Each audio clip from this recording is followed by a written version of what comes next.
ఉచిత IVF IUI consultation, ఉచిత ultrasound scan. 49 అంటే సంతానం, 49 అంటే సంతోషం. మాజీ ఆర్థిక శాఖ మంత్రి ఈటెల రాజేందర్ గారు సార్ బడ్జెట్ ప్రవేశపెట్టారు. మీరు కూడా ఆర్థిక శాఖ మంత్రి ఉన్నారు.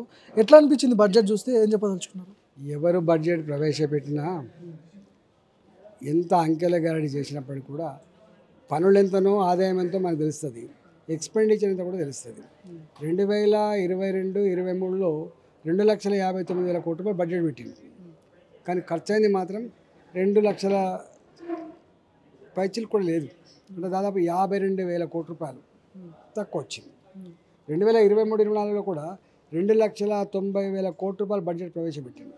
కానీ ఖర్చు పెట్టింది మాత్రం అంత లేదు. 66,000 కోట్ల రూపాయలు తక్కువైందని చెప్పి వాళ్ళు చెప్తా ఉన్నారు.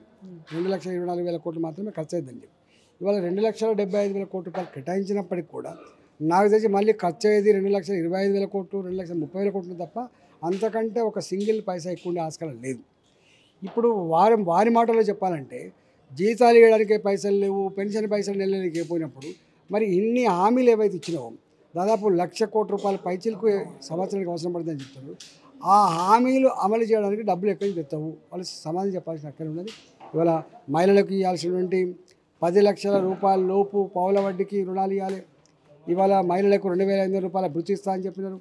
అదేవిధంగా మహిళలకు ఇచ్చే ఇవాళ పెన్షన్ అయితే 2,000 రూపాయలు ఇస్తారు, 4,000 రూపాయలు చేస్తామని చెప్పినారు. హ్యాండిక్యాప్ వాళ్ళకి ఇచ్చేది 6,000 రూపాయలు ఇస్తారని చెప్పి మరి ఎట్లా ఇస్తారో వాళ్ళు చెప్పాల్సి అక్కడ. నేను కూడా ఆర్థిక మంత్రిగా ఉన్నా, నాకే అర్థం కావట్లేదు అని అలాంటి మాటలు ఎందుకు అనాల్సి వచ్చింది ఈటెల రాజేందర్ గారు? వాస్తవంగా ఈ లెక్కలు అర్థమవుతాయి, కానీ ఈ లెక్కలకు వాళ్ళ మేనిఫెస్టోలో పెట్టినటువంటి హామీలకు అర్థం కావట్లేదు.